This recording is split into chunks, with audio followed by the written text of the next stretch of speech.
For 10 years, I believed every word he said. Every month, he sent money to his sister and called it love, called it responsibility, called it family. I never once thought to question him because trust makes you blind in the softest ways. But one ordinary afternoon, when the truth stood right in front of me, it felt like the floor beneath me gave way. It was the kind of truth that didn't scream, it just sat there, heavy, daring me to breathe. That day, everything I thought I knew about the man I loved began to unravel. Thank you so much for watching. It truly means a lot to me, and if you can, please tell me in the comments where you are watching from. I really love reading those messages. My name is Lillian, and I live in North Dakota, a place where the winters are long and quiet, and the nights seem to stretch a little further than they should. I've spent most of my life here, in a small house that holds more memories than walls. And for a long time, I thought I had built a steady life with the man I married. We didn't have everything, but we had enough, or at least I thought we did. I remember the way he used to look at me when he came home, tired from work, like I was the safe place waiting at the end of the day. He wasn't perfect, no one is, but I believed he loved me, and when he spoke about his sister, his voice would soften, as if she carried a piece of his heart that needed protecting. He said she was struggling, that she needed help every month, and I never stood in his way. I believed family should stand by family, so I nodded, I agreed, and I watched the years slip by with quiet trust in my chest. The thing about trust is, it doesn't give you a warning when it starts to break. It doesn't make a sound. It just folds slowly like paper in the rain. And by the time you notice, the words that were written on it are blurred beyond recognition. Looking back now, I can see the small moments, the quiet signs that should have made me look closer, but I didn't. I thought loyalty meant keeping my eyes closed, and love meant believing everything he said. I can still hear his voice on those evenings when the wind outside rattled the windows saying, "She needs it more than we do," as if it was a sacred truth. And I believed him because love, when it's deep, doesn't know how to doubt. It was a simple rhythm, month after month, year after year, and I let myself believe we were both doing something good, something kind. But the truth has a way of waiting, sitting quietly in the corner until the day it decides to stand up and face you. That day would come for me, and when it did, it didn't knock. It simply opened the door. I grew up believing that love and trust were the kind of things you never measured, that if someone stood beside you long enough, their word should be enough to hold you steady. For years, I lived in that kind of quiet belief. I woke up every morning before him, made coffee the same way, opened the curtains, and let the soft light fill the kitchen. That kitchen carried the sound of our lives, the clinking of cups, the steady talk about bills, about family, about plans we thought we shared. And every month, without fail, he would prepare the envelope or make the transfer, always saying the same thing. "She needs this more than we do." He said it like a promise, like something noble. I believed him. I nodded. I thought kindness looked like letting him give what we had. When you share a life with someone, you don't question the small things. You trust their words, their tone, their quiet habits. It becomes a rhythm, like breathing. That's exactly how it was with us. I never asked how much he sent. I never asked what it was used for. I never asked why she couldn't manage on her own after all these years. I thought asking would make me unkind. I thought silence meant support. And so I stayed silent. I watched the calendar turn, watched our savings dip a little lower, and told myself it was all for family. I remember sitting on the porch on a soft spring afternoon, watching him talk on the phone with her. He always stepped outside for those calls, never inside. I'd watch the way his shoulders relaxed, how his voice softened into something I hadn't heard in a long time. Back then, I didn't read meaning into it. I told myself it was just the bond between a brother and a sister who had leaned on each other since childhood. I told myself I was lucky to have married someone who cared so deeply. I told myself a lot of things that now feel like a carefully built wall of comfort, one that was never real. Little signs showed up slowly, like hairline cracks in glass. His voice, once steady, became careful when I asked small questions. His eyes flickered just a little too fast when I passed by during one of those calls. The bank account balance seemed thinner than it should have been. But I tucked those thoughts away, because love makes excuses faster than it asks questions. And I wanted to believe him more than I wanted the truth. I had no idea how much that quiet trust would cost me. I didn't know that while I was folding laundry, making dinner, holding his hands at night, a whole other life was unfolding somewhere else. A life built on my silence. A life I hadn't been invited to. The truth had been living out there for years, waiting for me to open my eyes.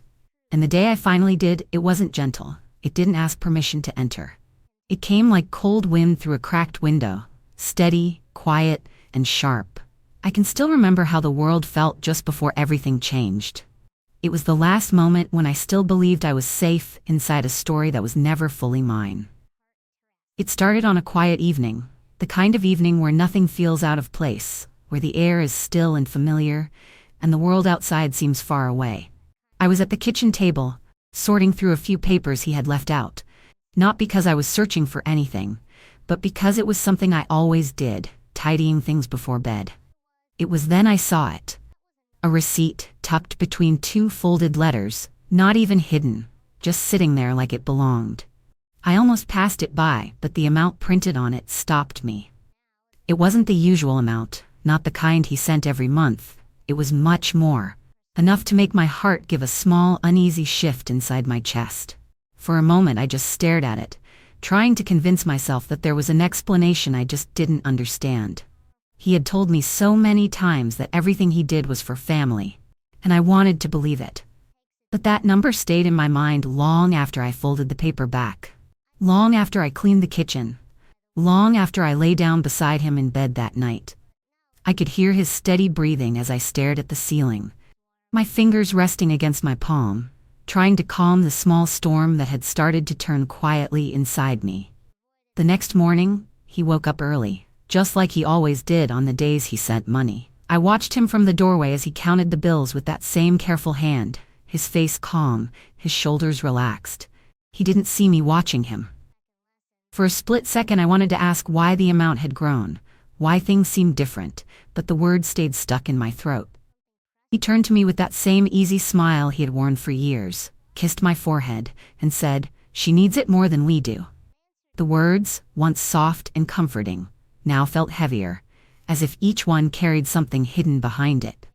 From that moment, I began noticing what I had chosen to overlook. The way he checked the mail before I could get to it, the way he stepped outside to make his calls, the way his shoulders tightened when I walked into the room mid-conversation. None of it was loud. It was all quiet, subtle, almost delicate, like someone trying not to leave footprints behind. But the silence that had once made me feel safe started to sound different, like it was covering something. I remember one night I woke up and he wasn't beside me. The house was dark, except for the thin light slipping through the kitchen doorway. I walked slowly and saw him standing there, whispering into the phone, his hand covering his mouth as if the night itself shouldn't hear what he was saying. I stood in the shadow, listening to the sound of his voice without catching every word. But I didn't need to. The tone was enough. It wasn't the voice of a man simply helping a sister in need. It was something else, something softer, something private. That night, as I returned to bed, I realized a part of me had already stopped trusting him, even if I hadn't said it out loud. My heart had started to shift, to pull away, to prepare for a truth I still didn't know. And once your heart starts to see what your eyes have been refusing, it doesn't go back. It just waits, quietly, for the day it will be proven right. The days that followed felt different, even though nothing on the surface had changed. He still left the house at the same time, still came home with that tired smile, still spoke softly when he mentioned her name, but something inside me had shifted. It was a quiet change, the kind only I could feel, like a weight sitting just behind my ribs, waiting. I found myself listening a little closer to his voice, watching the way he avoided my eyes when money left our account, and noticing the hesitation in his smile when I asked small, innocent questions. For years I had trusted without a second thought, but now every little thing carried a meaning I couldn't ignore. One afternoon, I sat down at the kitchen table with the old notebook where I kept our expenses. I ran my fingers over the numbers we had written together in past years, each page holding pieces of our life, things I had believed were shared. As I flipped through, the pattern began to show itself. The amounts he sent each month weren't random. They grew slowly, carefully, almost like someone who thought I would never notice. I traced each figure with the tip of my finger, feeling a dull ache settle in my chest as the years stared back at me. I wasn't looking at numbers anymore. I was looking at trust being chipped away month after month. That night, I sat across from him at the table while he talked about his day, pretending everything was the same. But the sound of his voice felt different now, as if a thin layer of truth had been peeled back and the silence underneath had finally started to speak. I smiled where I used to, nodded where I always did, but inside, a quiet part of me whispered, "Something is not right." It was the kind of whisper you can't unhear once it begins. It stays, steady, patient, waiting for the moment it will finally be answered. It was a few weeks later, when a small conversation changed everything for me. I was sitting outside on the front steps one cool morning, wrapped in my old sweater, trying to quiet the thoughts that had been circling in my mind like restless birds. My neighbor walked over, just like she always did, carrying a cup of coffee in her hand. She had a way of talking that was gentle but sharp, like she could see things others didn't. She asked how I'd been, and I told her I was fine, but she looked at me for a long moment and said softly, "You've been quiet lately, quieter than usual." I didn't mean to let anything slip, but the weight of those weeks sat too heavy on my chest, so I told her about the money, the growing amounts, the way his voice changed, the way silence filled our house differently now. She listened without interrupting, her eyes steady on mine. And when I finished speaking, she said something that made my heart give a small, sudden stir. She said, "If it doesn't feel right, maybe it isn't." She wasn't pushing, just stating something plain and simple, the kind of truth that doesn't need to be dressed up. I remember sitting there, my hands folded together, thinking about how I had spent years trusting without question, how I had chosen to believe because I loved him, and because I thought love meant not doubting. But something in her voice that morning made me realize that asking questions doesn't make you cruel, it makes you awake. She leaned a little closer and said, "Maybe it's time you see things for yourself." Her words followed me back into the house like a quiet echo. I stood in the living room for a long moment, my fingers tracing the edge of the table, feeling the stillness of the air around me. I had spent so many years being the woman who waited for answers, who believed explanations without asking to see the proof. But something inside me had shifted that morning. It wasn't loud, it wasn't sudden, but it was steady. For the first time, I knew I couldn't just stand on the outside of my own life anymore. I had to step into the truth, whatever it turned out to be. That night, after he went to sleep, I sat alone at the kitchen table with the small lamp glowing softly against the walls. The house was quiet, the kind of quiet that feels like it's listening. My mind went back to my neighbor's words, the way they had settled into me like seeds pressing into the soil, waiting to take root. I opened the drawer where he kept the envelopes, the same ones he used to send money to her every month. My hands trembled a little, not from fear but from the weight of finally deciding to look at what I had avoided for years. There it was, her address, written in his familiar handwriting, neat and careful, as if he'd written it 100 times before. I held that piece of paper between my fingers for a long moment. It wasn't just an address. It was the doorway to answers I had tried to silence in my own heart. I knew that once I took a step toward that truth, I couldn't go back to pretending everything was fine. I looked over at the clock, listening to the steady ticking, and I felt something inside me become clear. I needed to see for myself. Not ask him. Not accuse. Just see. The next morning, I woke up before the sun, quietly packed a small bag, and tucked the address into my pocket. I told him I was visiting an old friend for the day, nothing more. He didn't question me, didn't even look up from his coffee. I stood there for a moment, looking at the man I had spent so many years beside, and wondered how many things I hadn't really seen. Then I turned and walked out of the house. The bus ride felt longer than it was. I sat by the window, watching fields and roads pass by like they were pulling me towards something I could no longer avoid. My heart was heavy, But there was also a strange calm sitting underneath the fear. A quiet strength I hadn't felt in years. Every mile brought me closer to answers, and every breath I took reminded me that this was my choice. For once, I wasn't standing in the shadows of his words. I was walking toward the truth with my own 2 feet. When the bus finally slowed to a stop, I felt my fingers tighten around the strap of my bag. The air outside felt different, sharp and new, like the beginning of something I couldn't name yet. I took one slow step, then another, and kept walking. It wasn't courage that pushed me forward. It was the quiet knowing that once your eyes are open, they don't close again. The street where the bus stopped was nothing like what I had imagined all these years. I had pictured a small house with peeling paint, a tired yard, something that matched the way he always spoke about her struggles. Instead, I stood in front of a wide gate with a gold nameplate, polished so clean the morning light slid across it like water. Beyond the gate was a driveway lined with trimmed hedges, bright flowers that someone had clearly spent time caring for. And at the very center, a fountain that rose higher than my shoulders, the water moving in calm, perfect circles. I stood there, staring at it, feeling the kind of stillness that doesn't come from peace, but from disbelief settling deep in the chest. My fingers tightened around the strap of my bag as I pushed the gate open slowly. It wasn't locked. The path beneath my shoes was smooth stone, no cracks, no broken edges. Everything looked cared for, comfortable, and rich in a way I had never expected.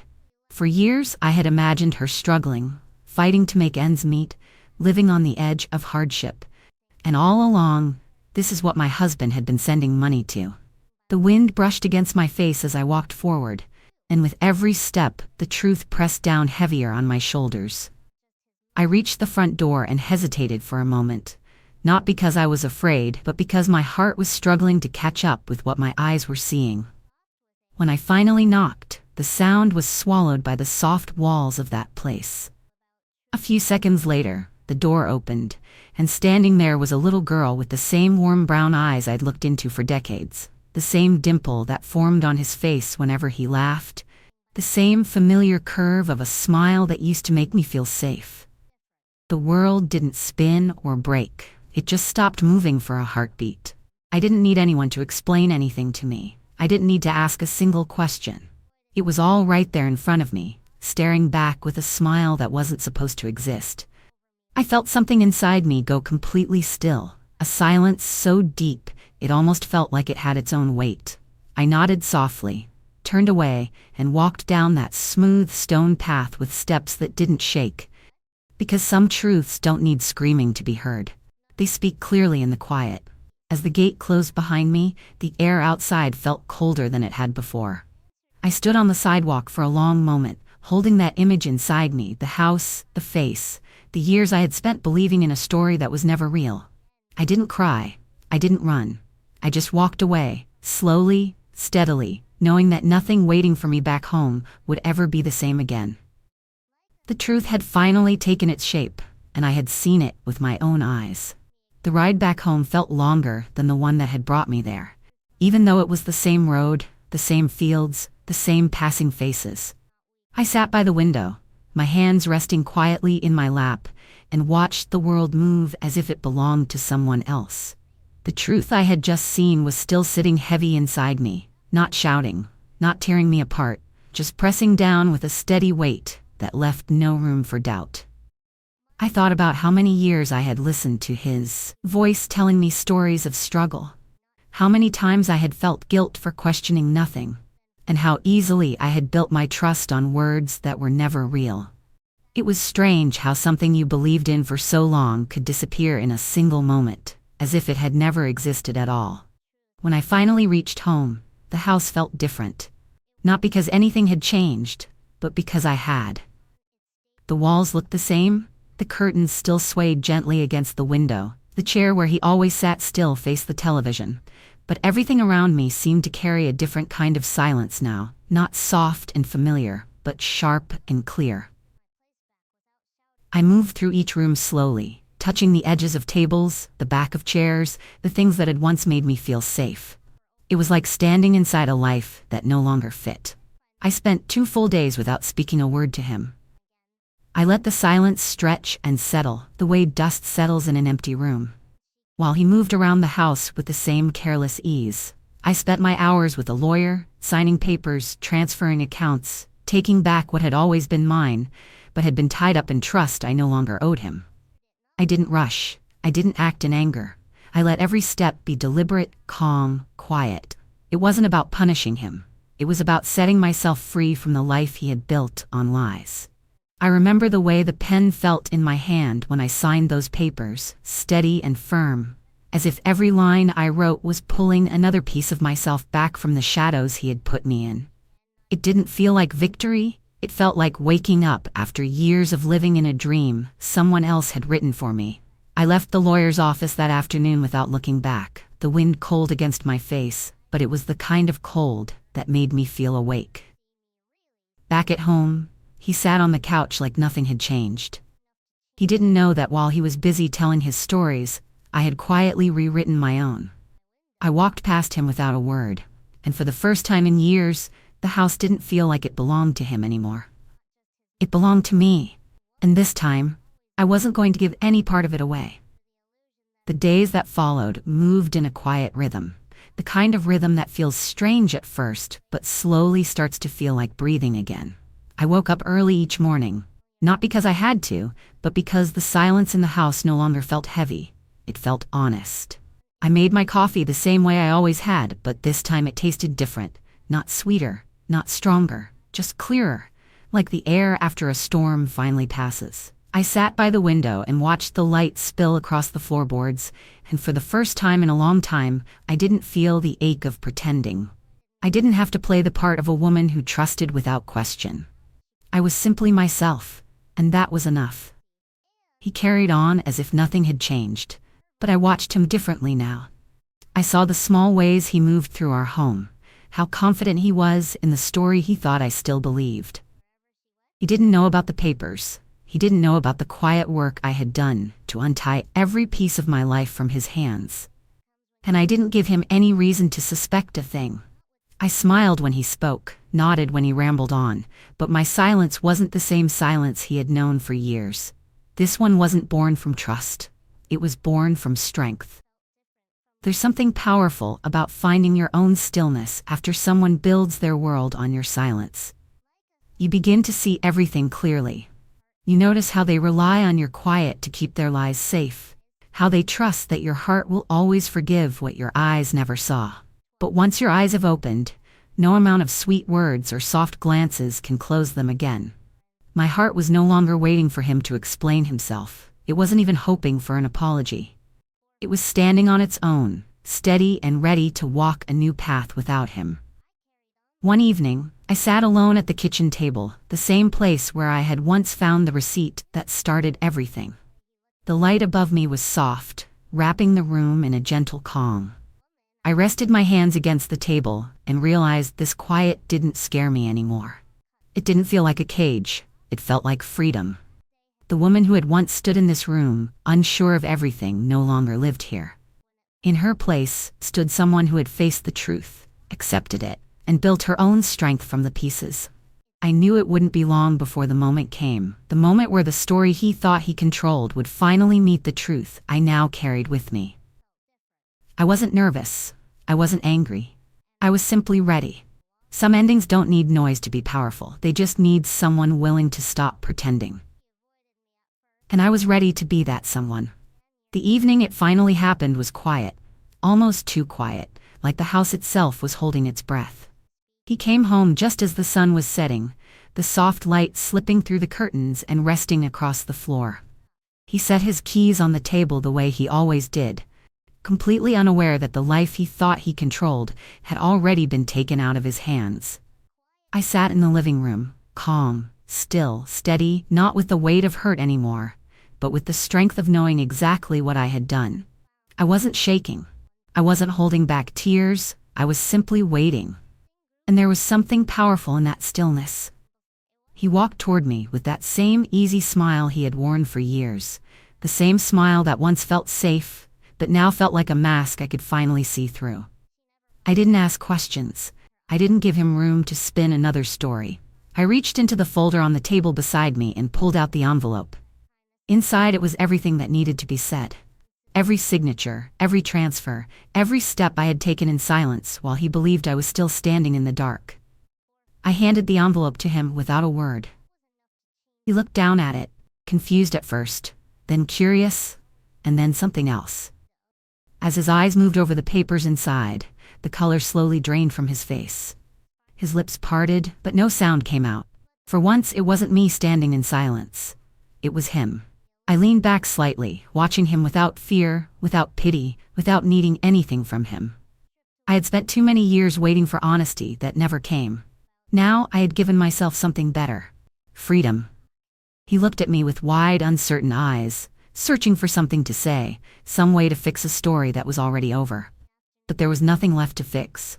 I spoke only once, softly, steadily, letting each word fall exactly where it belonged. I told him I had met his sister, and that she sent her regards. Nothing more. That was all it took. His hands tightened around the papers, his face stiffened, and in that moment, he knew that I knew everything. I didn't scream, I didn't demand answers, because I no longer needed them. The truth was sitting right there between us, plain and undeniable. All the years of lies, of soft excuses, of quiet betrayals, had led to this single, still moment where the power he thought he held slipped right through his fingers. I stood slowly, walked past him without looking back, and for the first time in so many years, I felt lighter than the air around me. Some stories end not with noise, but with the quiet sound of someone walking away with their head held high. After that night, the house fell into a silence I had never heard before. Not the kind that lingers between two people trying to make things right, but the kind that comes when there's nothing left to say. He moved through the rooms like a man who suddenly didn't know where he belonged anymore. His footsteps used to sound certain, almost careless, like everything in this place was built around him. But now each step seemed to echo differently, unsure, almost hollow, as if the walls themselves had turned their backs on him. I didn't speak, not once, because silence was no longer something he could use against me. It belonged to me now, and it spoke louder than anything I could have said. He would glance at me sometimes, searching for some softness that had already left. I could see the panic behind his eyes, the quiet unraveling of a man who never thought the truth would find him. He had built his lies like bricks, one on top of another, and believed the wall would stand forever. But it didn't take shouting to bring it down. It only took me walking away from the woman who trusted him blindly. I spent my mornings with the windows open, letting the air move through the house, washing away the years of pretending. I sat at the same table where everything had once felt so heavy, but now it felt open, like I had space to breathe again. I would look around and realize this house wasn't tied to his lies anymore. It was tied to my strength. He would come into the kitchen, searching for a piece of the woman I used to be, the one who believed every word he said. But she wasn't here anymore. There was a calm that lived in me now, the kind that comes when you finally stop holding on to something that was never yours to keep. I watched the weight of what he had done settle on him slowly, like a storm he couldn't escape. He tried to speak a few times, but the words never came out right, and even if they had, they wouldn't have changed anything. There are some betrayals that run so deep, they leave a silence behind that words can't touch. Every night I went to bed without the heaviness that used to sit in my chest. The world outside was the same, the house was the same, but inside me, everything was different. I wasn't waiting anymore. I wasn't hoping. I wasn't trying to understand a man who had already shown me who he was. I had found something far stronger than anger or heartbreak. I had found my peace, and nothing he said or did could ever take it from me again. In the weeks that followed, the quiet didn't feel strange anymore. It felt earned. The house began to breathe again, and so did I. There were no more secrets slipping through the walls, no more waiting for answers that would never come. I could walk from room to room without feeling that dull weight pressing on my chest. The air was clear, not because everything was perfect, but because it was finally honest. He faded into the background of my life like a shadow that had overstayed its welcome. And me, I stood where I had always been, but for the first time, I stood without bending. I no longer needed to explain anything to anyone, not even to myself. The truth had spoken, not through shouting or anger, but through the quiet steps I took toward my own freedom. The woman who once looked away from the signs was gone. In her place was someone stronger, someone steady, someone who knew the worth of silence when it is chosen, not forced. Life has a way of moving forward even when everything breaks, and sometimes it does so gently, without noise, without permission. I want to thank you so much for staying with me through this story. Your time, your listening heart, it means more than I can say. If you've ever carried a silence of your own, know that you are not alone, and your strength is not small. If you enjoyed this story, please subscribe and share it with someone who might need to hear it too.